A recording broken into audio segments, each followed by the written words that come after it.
Hello everyone, कैसे हैं आप लोग। उम्मीद ये है कि सब लोग अच्छे होंगे, पेपर की तैयारी कर रहे होंगे, है ना। तो कल हम लोगों ने क्या पढ़ा था? कल हम लोगों ने पढ़ा था heating effect of electric current. आज हम लोग क्या शुरू कर रहे हैं? उसी का नया टॉपिक या उसी का नेक्स्ट टॉपिक, जिसको कहते हैं magnetic effect of electric current. ठीक है, ये होता क्या है? सबसे इंटरेस्टिंग बात यह है कि इसकी डिस्कवरी गलती से हुई थी। इसको डिस्कवर किया नहीं गया था, ये गलती से डिस्कवर हुई थी। कैसे हुई थी, है ना, ये भी तो पता होना चाहिए। एक साइंटिस्ट थे ऑर्स्टेड, वो कुछ एक्सपेरिमेंट कर रहे थे।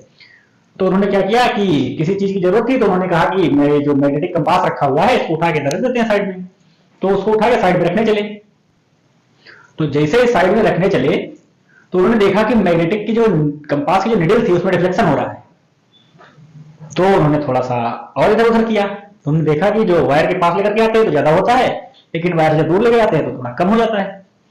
तो इसी इफेक्ट को कहा जाता है magnetic effect of electric current. ठीक,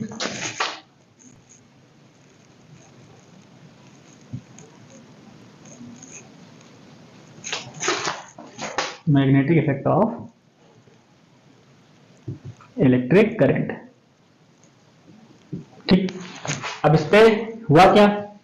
ये कोई सर्किट था, है ना, ये सर्किट था कोई, और इस पे एक्सपेरिमेंट हो रहा था, है ना। इस पे एक्सपेरिमेंट हुआ।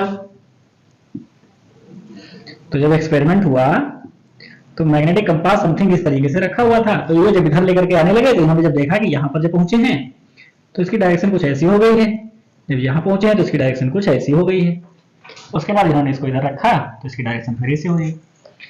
तो इन्होंने देखा ये चीज, फिर इसको इधर उधर लेकर के आया। तब इन्होंने क्या गेस किया, इन्होंने ये दिमाग लगाया कि जब करंट फ्लो होती है तब इसके, तो इन्होंने किया क्या, फिर इन्होंने इसमें करंट फ्लो होना बंद कराया। फिर इसको लेकर के गया आसपास तो देखा अब कुछ नहीं हो रहा। फिर इसको रख करके जैसे कनेक्ट करवाया तो फिर डिफ्लेक्शन होने लगा। तब इन्होंने बताया कि करंट फ्लो होने की वजह से किसी भी कंडक्टर या वायर के चारों ओर एक फील्ड डेवलप हो जाती है, जिसको कहा जाता है magnetic effect of electric current. Clear? अब ये होता क्या है, ये एक मैग्नेट मान लीजिए आप, एक मैग्नेट होगा। ठीक, मैग्नेट होता क्या है, एक नॉर्थ पोल होता है और एक साउथ पोल होता है। इसमें से कुछ लाइंस निकल रही होती। ठीक, ये लाइंस निकल रही हैं, इन्हें कहा जाता है मैग्नेटिक फील्ड लाइंस। ये हमेशा नॉर्थ टू साउथ ट्रेवल करती हैं और एक क्लोज्ड लूप होते हैं। क्लोज्ड लूप का मतलब ये यहां से जाएंगे यहां पर। ठीक, और ये एक तो मैग्नेट के बाहर है नॉर्थ से साउथ, और मैग्नेट के अंदर ये साउथ से नॉर्थ ट्रेवल करते हैं। ठीक, अब इसमें होता क्या, पोल के पास इसकी इंटेंसिटी बहुत ज्यादा होती है क्योंकि नंबर ऑफ लाइंस यहाँ पर बहुत ज्यादा होती हैं। वैसे पोल से दूर जाते रहते हैं तो इसकी इंटेंसिटी कम होती चली जाती है। तो इससे हमको क्या निकल के आता है कि मैग्नेट से दूर जाने पर मैग्नेटिक लाइंस की जहां पर इंटेंसिटी कम हो जाएगी, यानी जहां पर मैग्नेटिक लाइंस कम होंगी वहां पर हमारा क्या होगा, मैग्नेटिक फील्ड वीक होगा, और जहां पर मैग्नेटिक फील्ड लाइंस ज्यादा होंगी वहां पर हमारा जो मैग्नेटिक फील्ड होगा वो स्ट्रांग होगा। ठीक, तो ये जो होता है मैग्नेट का कॉन्सेप्ट होता है। क्लोज लूप होते हैं और ये कंटिन्यूअस लूप नहीं कह सकते हो, इनको कोसेंट्रिक लूप कह सकते हो। क्लोज होते और ये एक दूसरे को इंटरसेक्ट नहीं करती है। तो आप आते हैं properties of magnetic field lines. ठीक, ये पहला हो गया क्लोज्ड लूप। दूसरा होता है, पहला क्लोज्ड लूप हो गया, और मैग्नेटिक फील्ड लाइन जो होती है क्लोज्ड लूप होती है। मैग्नेटिक फील्ड लाइंस ये सेंटर, ये हमारे पोल्स के पास, यानी at poles the lines at pole the number of lines increases, the number of lines are more than the away from poles। यानी पोल्स के पास मैग्नेटिक फील्ड लाइंस की जो नंबर होता है, संख्या होती है, वो ज्यादा होती है, और पोल से जैसा जैसा दूर बढ़ते जाते हैं मैग्नेटिक फील्ड लाइंस का नंबर कम होता जाता है। तो अब इससे क्या निकल के आया, इससे ये निकल के आया कि मैग्नेटिक फील्ड जो लाइंस होती हैं जहां पर ज्यादा होंगी मैग्नेटिक फील्ड वहां स्ट्रांग होगी, जहां पर कम होंगी वहां पर मैग्नेटिक फील्ड लाइंस हमारी कम होंगी। क्लियर? अब आप ये देख लीजिए, यहां पर मैग्नेटिक फील्ड लाइंस बहुत ज्यादा, इसी इतना एरिया की बात करें तो यहां पर मैग्नेटिक फील्ड लाइंस ज्यादा आ रही है, लेकिन अगर यहां पर हम बात करें तो इसमें मैग्नेटिक फील्ड लाइंस बहुत ही कम आ रही है, कह सकते हैं हम नहीं आ रही। तो ये होता है मैग्नेटिक फील्ड लाइंस का कॉन्सेप्ट। ठीक, ये हमारी नॉर्थ से साउथ ट्रेवल करती है, साउथ, और ये एक दूसरे को कभी भी इंटरसेक्ट नहीं करती हैं, एक दूसरे को कभी भी इंटरसेक्ट नहीं करती हैं। क्लियर? तो क्या क्या मिल गया, क्लोज लूप होते हैं जहां पर मैग्नेटिक फील्ड लाइंस ज्यादा होती है, यहाँ पर मैग्नेटिक फील्ड स्ट्रांग होती है, यानी पोल के पास आते समय हमको जो है मैग्नेटिक फील्ड लाइन ज्यादा मिलेंगी तो इंटेंसिटी भी ज्यादा होगी, पोल से अवे जाएंगे तो मैग्नेटिक फील्ड लाइंस कम होती चली जाएंगी तो हमारी इंटेंसिटी भी, मैग्नेटिक फील्ड की इंटेंसिटी भी वीक होती जाएगी। ये दोनों लाइंस कभी भी एक दूसरे को इंटरसेक्ट नहीं करती हैं, ठीक। नॉर्थ टू साउथ ट्रेवल करती हैं आउटसाइड मैग्नेट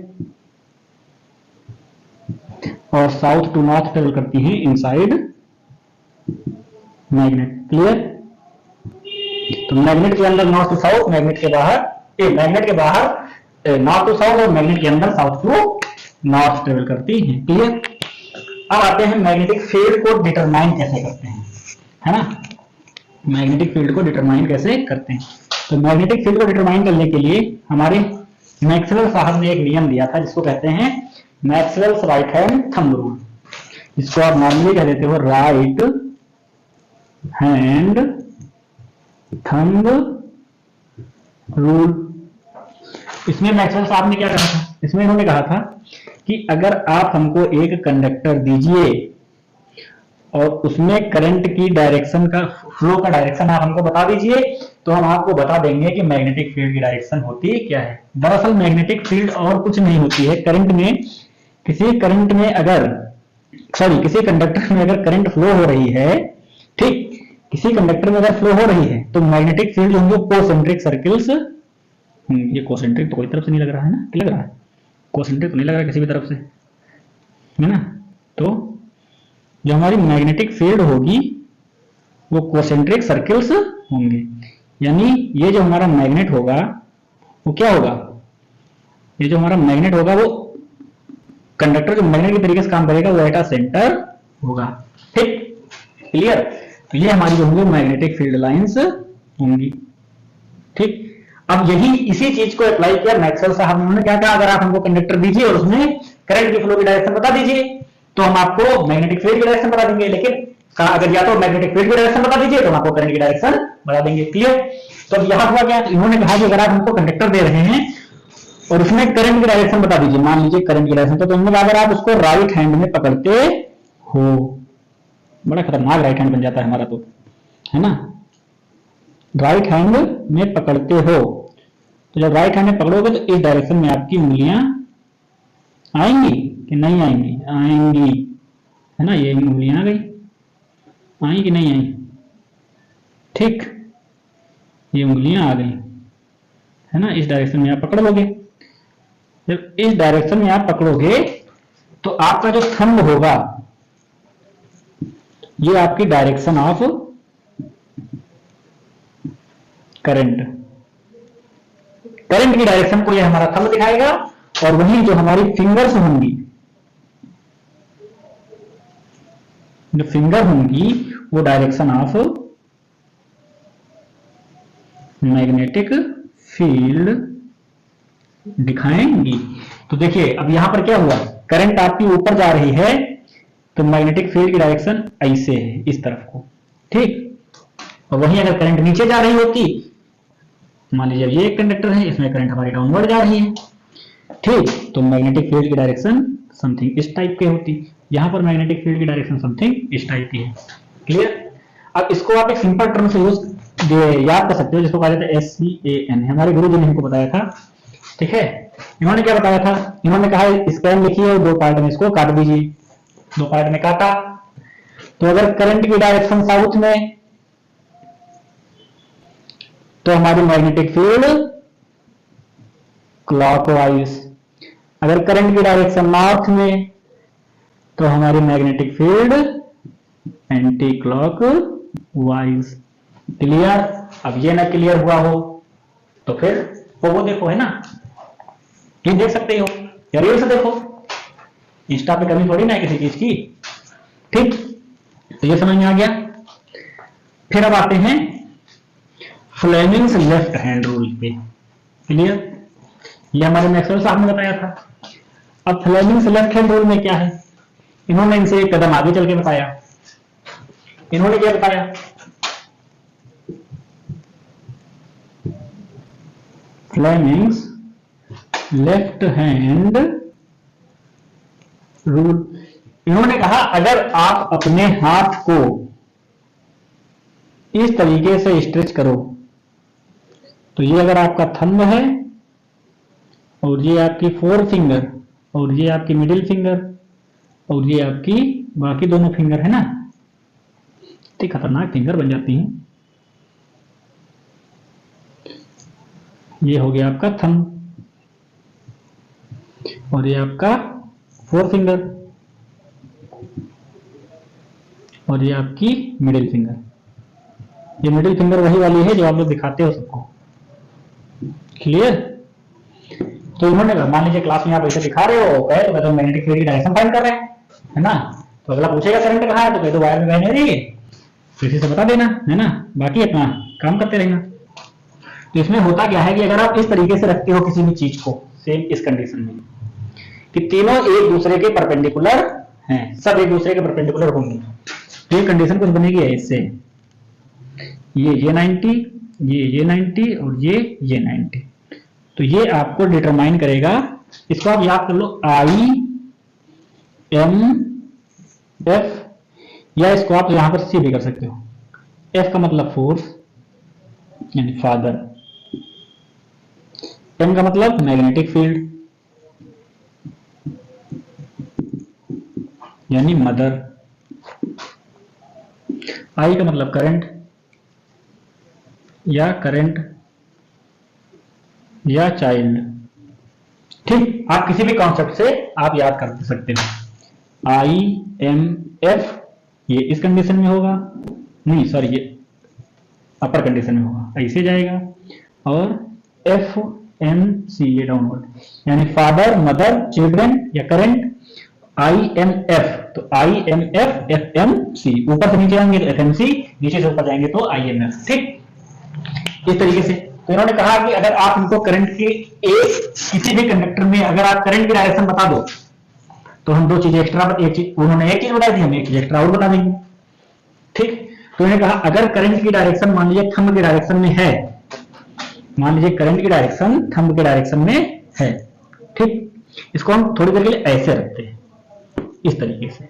ठीक, फिर मान लीजिए करंट की डायरेक्शन इस डायरेक्शन में है, ये हमारी हो गई आई। ठीक, तो ये आपका आई हो गया, ये आपका आई हो गया, सॉरी ये, ठीक, ये आपका आई हो गया।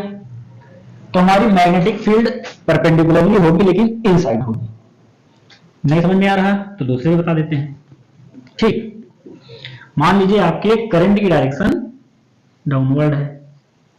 ठीक, अब समझ में आया, करंट की डायरेक्शन डाउनवर्ड है। ठीक, और मैग्नेटिक फोर्स की डायरेक्शन आपकी ये है, तो आपके ऊपर जो मैग्नेटिक, ये आपकी करंट हो गई, ये आपकी करंट हो गई, और ये आपकी मैग्नेटिक फील्ड हो गई, जिसको आप बी से रिप्रेजेंट करते हो। ठीक, मैग्नेटिक फील्ड हो गई और ये करंट हो गई, मैग्नेटिक फील्ड। तो आप क्या था, ये करंट था, करंट डाउनवर्ड हो गई, मैग्नेटिक फील्ड हो गई। तो समथिंग कुछ ऐसे बनना है, इस तरीके से, इस तरीके से बना, करंट नीचे गई, मैग्नेटिक फील्ड इधर गई, तो हमारा जो फोर्स लगेगा वो परपेंडिकुलरली लगेगा बाहर साइड को। ठीक है, यानी फोर्स लगेगा हमारा परपेंडिकुलरली बाहर साइड को लगेगा इस कंडीशन में। ठीक, तो ये आपका क्या हो गया, ये आपका हो गया मिडिल फिंगर,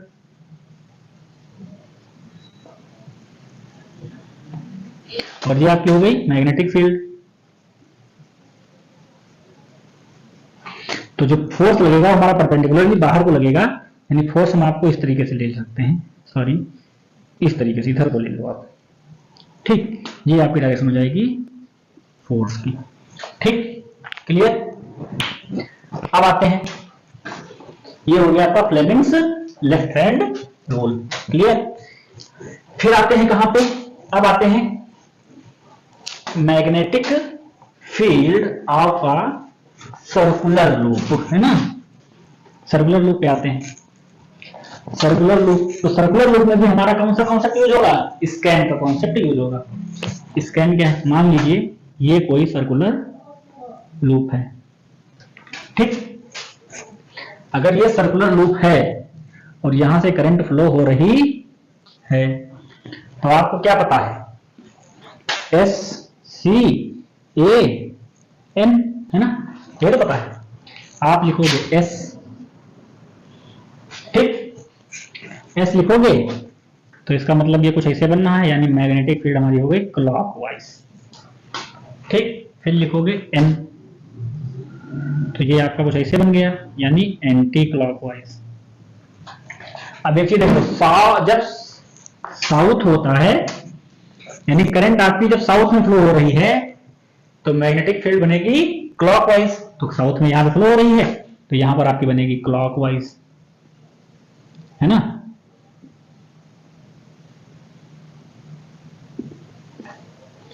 और यहां पर नॉर्थ में फ्लो हो रही है तो यहां पर बनेगी एंटी क्लॉकवाइज।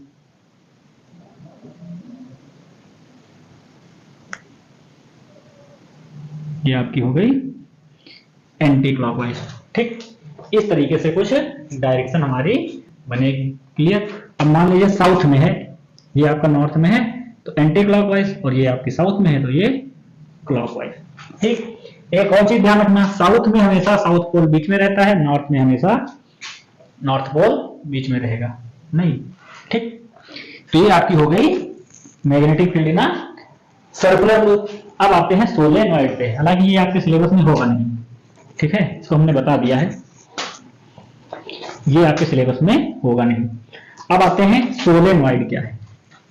सोलेनॉइड क्या होता है, सोलेनॉइड क्या है, सोलेनॉइड एक डिवाइस है, ठीक। बेसिकली ये और कुछ नहीं है, ये एक सॉफ्ट आयरन कोर के ऊपर कॉपर वायर की सर्कुलर कॉइल्स जब लपेट करके करंट फ्लो कराते हैं तो एज अ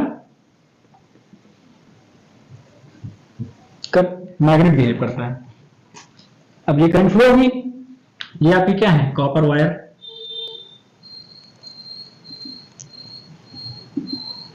रिंग है, ठीक। अब ये कॉपर वायर रिंग है, करंट फ्लो होगी तो इसमें से जब फ्लो होगी तो ये मैग्नेट के तरीके से फ्लो होगा। When current flows it behaves like a magnet, ठीक। जब करंट फ्लो होगी तो मैग्नेट के तरीके से बिहेव करेगा, इसीलिए इसको कह दिया जाता है इलेक्ट्रो मैग्नेट, ठीक। इसकी पोल्स की डायरेक्शन करंट की डायरेक्शन के फ्लो के ऊपर डिपेंड करती है, ठीक। और इसमें इसकी जो इंटेंसिटी होती है वो नंबर ऑफ टर्न्स, यानी B proportional N, number of turns. अगर आप नंबर ऑफ टर्न्स बढ़ा दोगे तो मैग्नेटिक फील्ड बढ़ जाएगी, वैसे बी प्रोपोर्शनल आई, अगर आप करंट बढ़ा दोगे तब इसकी इंटेंसिटी बढ़ जाएगी, ठीक।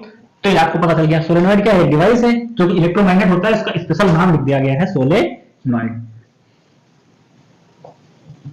ये एक डिवाइस है जो कि मैग्नेट के तरीके से बिहेव करती है, जब तक कि इसमें करंट फ्लो करेगा तब तक कि मैग्नेट का काम करेगी, जैसे करंट का फ्लो होना बंद, मैग्नेट के तरीके से काम करना बंद कर देगी, ठीक। इसमें क्या है, नंबर ऑफ टर्न्स बढ़ाने पर आपकी मैग्नेटिक फील्ड की इंटेंसिटी बढ़ेगी, करंट को बढ़ाने पर भी आपकी मैग्नेटिक फील्ड की इंटेंसिटी बढ़ेगी। तो इनमें से आप कोई भी एक चीज बढ़ाते हो तो इसकी इंटेंसिटी बढ़ जाएगी, अगर कोई भी चीज घटाते हो तो उसकी इंटेंसिटी घट जाएगी। एक को कांस्टेंट रखने पर भी अगर दूसरे को बढ़ाओगे तो भी इंटेंसिटी बढ़ेगी, एक को कांस्टेंट रखने पर अगर दूसरे को घटाओगे तब भी इसकी इंटेंसिटी घटेगी, क्लियर, यानी इसकी स्ट्रेंथ घट जाएगी। तो ये आपको पता चल गया सोलेनॉइड क्या होता है। अब आते हैं इस पे, सोलेनॉइड हो गया, फ्लेमिंग्स लेफ्ट हैंड रूल हो गया, है ना, मैक्सवेल्स राइट हैंड रूल हो गया। अब आते हैं एसी और डीसी करंट पे। एसी और डीसी करंट क्या होता है, एसी करंट और दूसरा होता है डीसी करंट। एसी करंट क्या होता है, समय के रिस्पेक्ट में, यानी विद रिस्पेक्ट टू टाइम जो अपनी डायरेक्शन चेंज करती रहे उसी को एसी करंट कहते हैं, लेकिन टाइम के रिस्पेक्ट में जो अपनी डायरेक्शन चेंज ना करे उसको डीसी करंट कहते हैं, ठीक। अब यहां पर आप क्या देख रहे हो, एक साइकिल ऊपर है और एक साइकिल नीचे, यानी ऊपर वाली साइकिल में होगा तो भी अल्टरनेट है और नीचे वाली साइकिल में होगा तो भी अल्टरनेट, यानी एक को बढ़ा तो दूसरा छोड़ा, फिर ऊपर है, फिर तीसरा छोड़ा, फिर ऊपर है, फिर छोड़ा, फिर ऊपर है। इसी वजह से इसको अल्टरनेटिंग करंट कहते हैं और इसको डायरेक्ट करंट कहते हैं, क्लियर। तो ये आपका हो गया, यानी एक समय के एक पॉइंट में ये पॉजिटिव होती है इसका और दूसरे पॉइंट में नेगेटिव होती है, ठीक। ये आपका हो गया। इसमें जो फ्रीक्वेंसी होती है, आपको एक क्वेश्चन आता है, जो हाउस होल्ड जो हमारी इलेक्ट्रिसिटी होती है, जो हमारे घरों में इलेक्ट्रिसिटी आती है, उसकी फ्रीक्वेंसी क्या होती है, तो frequency of AC is 50 hertz. 50 hertz का मतलब होता है वो 1 सेकंड में 50 साइकिलें ऐसी बनाएगी, यानी इस बल्ब की अगर आप बात कर रहे हो तो 1 सेकंड में 50 बार जलता है और 50 बार बुझता है। क्लियर? यही जो होती है फ्रीक्वेंसी होती है। ठीक, तो ये आपको पता चल गया। अब आते हैं एसी और डीसी में क्या होता है, डिफरेंस क्या होता है, एसी वर्सेस डीसी। ठीक, एसी का कॉन्सेप्ट बाद में आया, लेकिन डीसी का कॉन्सेप्ट बहुत पहले आ गया था। निकोला टेस्ला जी ने एसी का कॉन्सेप्ट दिया था, उससे पहले डीसी का कॉन्सेप्ट आ गया था। जब उन्होंने एसी का कॉन्सेप्ट दिया था तो इसका बहुत अप्रोच भी किया गया था। ठीक, फिर आते हैं इसमें, इसके एडवांटेज क्या है। एसी का ट्रांसमिशन जो होता है,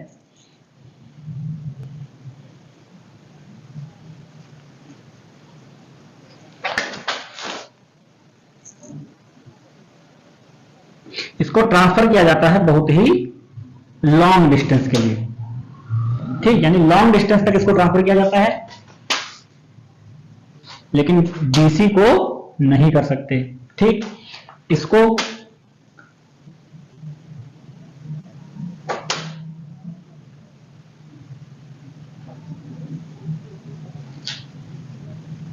बहुत ही कम पैसे बना करके इसको क्या कर सकते हैं, प्रोड्यूस कर सकते हैं, लेकिन डीसी को प्रोड्यूस नहीं कर सकते। यानी इसको बहुत ज्यादा दूर तक आप ट्रांसफर कर सकते हो, इसको नहीं, डीसी को नहीं कर सकते हो। एसी को बनाने के लिए हमको कम पैसे खर्चा करने पड़ेंगे, लेकिन डीसी को बनाने के लिए हमें बहुत ज्यादा पैसे खर्चा करने पड़ेंगे। और पावर लॉस, सबसे मेन चीज, power loss in alternating current is very low. Alternating current में पावर लॉस बहुत ज्यादा होता है, लेकिन इसमें पावर लॉस बहुत कम होता है, लेकिन इसमें पावर लॉस बहुत ही ज्यादा होता है। क्लियर? देखिए, पावर लॉस ज्यादा होगा, इसीलिए लॉन्ग डिस्टेंस तक जा नहीं पाएगी। क्लियर? यानी लॉन्ग डिस्टेंस पर अगर आपको किसी भी करंट को पहुंचाना है तो एक सिर्फ एसी करंट ही है जो लॉन्ग डिस्टेंस तक जाएगी। यानी आप इंडिया के एक कोने से दूसरे कोने तक एसी को लेकर के जा सकते हैं, लेकिन डीसी को लेकर के नहीं जा सकते। क्लियर? फिर आते हैं घर पे, है ना, तो आप घर पे पहुंच रहे हैं, एसी डीसी लेकर के, इलेक्ट्रोमैग्नेट वगैरह सब लेकर के घर पे पहुंच रहे हैं। ठीक है, देखते हैं घर वालों का क्या रिएक्शन होता है ना। घर वालों के रिएक्शन के लिए, देखने के लिए घर को तो जाना ही पड़ेगा। फिर आते हैं घर को, मान लीजिए ये आपका खंभा होता है ना, पोल होता है, इलेक्ट्रिक पोल। यहां से क्या होते हैं, ये 2 वायर, एक 3 वायर। ठीक, एक होता है हमारा लाइव, इसको आप कहते हो फेस, और दूसरे को कहते हो, ये जो होते हैं न्यूट्रल होते हैं। ठीक, ठीक, जनरली कभी कहीं तक 2-3 फेस होते हैं, एक न्यूट्रल होता है। ठीक, अब होता क्या है, यहां से लाइट आई, मान लीजिए आपने एक फेस ले लिया और एक लाइव ले ली, सॉरी एक लाइव ले लिया और न्यूट्रल ले लिया। यहां से आपने मीटर में इनपुट दे दिया। ठीक, ये आपकी इन हो गई, और यहां से मीटर से आउटपुट हो गया, ये आपका मीटर लग गया। अब एक चीज देख रहे हो, मीटर से जब वायर निकल रहे होते हैं तो 2 होते हैं। ठीक, मीटर से वायर निकले 2, और ये पहुंच गए आपके बोर्ड में। ठीक, आपके बोर्ड में पहुंचे तो आप देख रहे हो कि आपके, ये आपका हो गया स्विच, है ना। जो वायर आ रहे होते हैं वो 2 होते हैं, लेकिन स्विच में जो सॉकेट होता है बोर्ड में, उसमें आपके 5 होल्स होते हैं। तो 2 होल्स तो समझ में आ गए। ठीक, एक हो गया आपका लाइव और दूसरा हो गया न्यूट्रल का। ये तीसरा कहां का होता है, इसकी क्या जरूरत होती है, जो कि थर्ड आपको जो होल होता है सॉकेट में वो भी दिया होता है। ठीक, अब आते हैं किस लिए दिया होता है। आपके घर में अप्लायंसेस 2 होते हैं, एक होता है लाइटनिंग सॉकेट, भी 2 टाइप के होते हैं, एक लाइटनिंग सॉकेट होता है और एक पावर सॉकेट होता है। ठीक, तो जो लाइटनिंग सॉकेट होता है उसमें हमारी करंट जो होती है वो 5 to 6 एम्पियर तक फ्लो करती है, बस उससे ऊपर नहीं जाती। लेकिन जो पावर सॉकेट होता है उसमें करंट जो होती है वो हमारी 15 एम्पियर तक फ्लो करती है। तो पावर सॉकेट में कौन से हैवी अप्लायंसेस चले जाते हैं, जैसे आपका इलेक्ट्रिक आयरन हो गया, गीजर हो गया, एसी हो गया, इस तरीके की जो भी हैवी अप्लायंसेस होते हैं वो हमारे पावर सॉकेट में चला जाते हैं, जिनका करंट ड्रेन 15 एम्पियर होता है।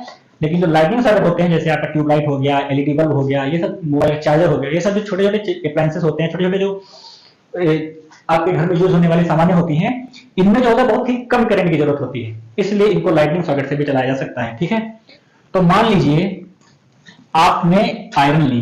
ठीक, आयरन कुछ इस शेप की होती है, ठीक, आयरन ली, एक ले लिया फेस और एक ले लिया न्यूट्रल, यानी ये आपका हो गया लाइव और ये हो गया न्यूट्रल। इसमें एक थर्ड वायर लगा होता है जो कि आपकी मेटल से लगा होता है, अप्लायंस की आउटर सरफेस से लगा हुआ होता है, और ये जो थर्ड वायर होता है डायरेक्टली कनेक्टेड होता है अर्थ से। ठीक, सपोज करिए आप प्रेस कर रहे हो, रगड़ रहे हो चुपचाप, ठीक, और ये वायर मान लीजिए ब्रेक होकर के इस सरफेस पर आ गया। ठीक, इस सरफेस पर आया, अब सरफेस पर आ गया, सॉरी ये वाला नहीं आएगा, ये वाला आएगा। ठीक, ये वाला वायर ब्रेक होकर के सरफेस पर आ गया, लाइव वायर। अब आपको तो पता नहीं, आप रगड़ने मस्त हो, और जब रगड़ने मस्त हो तो ये जो इसमें जो चार्ज होगा वो इस सरफेस पर फैल जाएगा, और जब सरफेस पर फैल जाएगा तो आपको जो है वे बहुत ही ज्यादा लॉस पहुंचा सकता है। जब लॉस पहुंचाएगा तो इस लॉस से बचने के लिए ये जो थर्ड वायर होता है जिसको आप कहते हो अर्थिंग, ये हमारे इस अप्लायंस के आउटर सरफेस से मेटल शीट से कनेक्टेड होता है। जैसे मान लीजिए आपका ये वायर टूट के इस पे जुड़ा, तो इस पे जैसे इलेक्ट्रिक चार्ज फैलेगा तो ये वायर जो होगा अर्थिंग वाला क्या करेगा, इससे सारे उठा करके अर्थ के अंदर फेंक देगा। ठीक, और आप सेफ बच जाओगे। तो ये जो हमारा वायर, जो थर्ड जो होल होता है सर्किट के अंदर, यानी थर्ड जो पिन लगाने की तीसरी पिन जो हमारे प्लग में दी होती है वो अर्थिंग के लिए दी होती है। इसी वजह से ये हमारे अप्लायंस को सेफ बनाता है। क्लियर, इतना समझ में आ गया। अब आते हैं कहां पे, कलर कोडिंग पे, है ना। कोडिंग कैसे होती है इतना तो समझ में आ गया होगा। तो ये कोडिंग से रिलेटेड भी क्वेश्चन और हाउस की वायरिंग से भी रिलेटेड क्वेश्चन आपके सिलेबस में है। आपके क्वेश्चन एग्जाम में क्वेश्चन आ सकता है, पूछ सकता है कि लाइव वायर के लिए कौन सा कलर यूज करते हैं, न्यूट्रल के लिए, अर्थ के लिए कौन सा कलर यूज करते हैं। हाउस होल्ड वायरिंग का आपको जो है फिगर बनाने को भी दे सकता है कि आप हाउस होल्ड वायरिंग करिए, उसमें एक स्विच, एक फैन, एक रेगुलेटर, ये सब दुनिया भर की चीजें उसमें कनेक्ट करके दिखाइए। तो अब आते हैं हाउस होल्ड वायरिंग पे। हाउस होल्ड वायरिंग थोड़ा सा अलग है लेकिन इंपॉर्टेंट है। हाउस होल्ड वायरिंग में सारे अप्लायंसेस आपके पैरेलल में होते हैं। मान लीजिए ये हाउस होल्ड वायरिंग है, एक लाइव है और एक न्यूट्रल है, तो इससे आपका जो होगा वो बल्ब भी इसी से कनेक्टेड होगा। क्लियर, और जो स्विच होगा वो आपका सीरीज में कनेक्टेड होगा। क्लियर,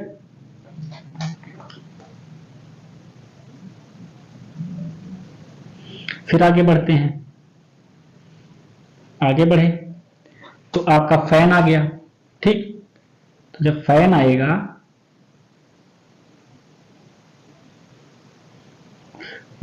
आपका आएगा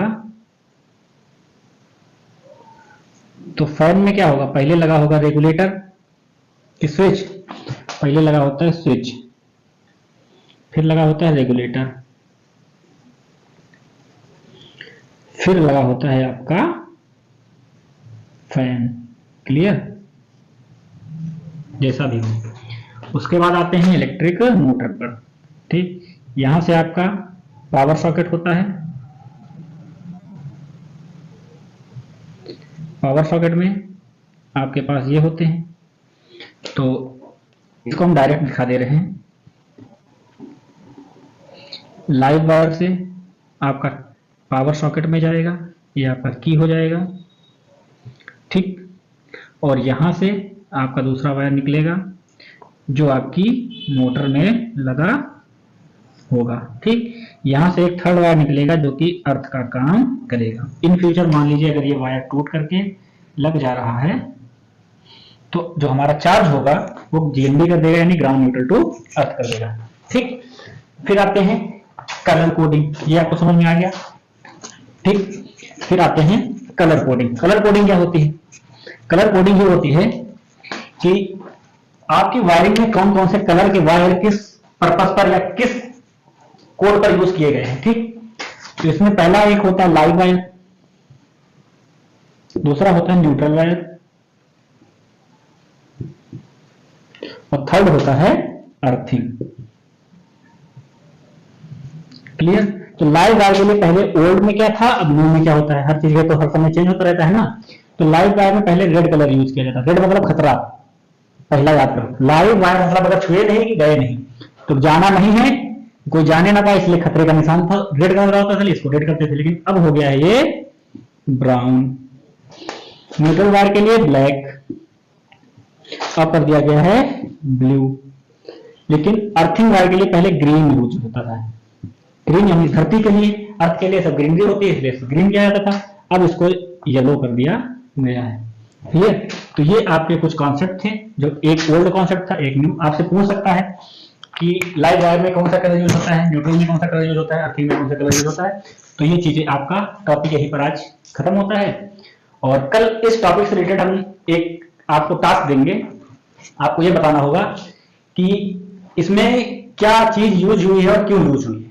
ठीक है, तो उम्मीद करते हैं वीडियो समझ में आया होगा, समझने के लिए तो बनाया गया था, नहीं समझ में आया होगा तो इसका मतलब आप लोग वीडियो देख रहे हो, वो देख रहे हो, है ना।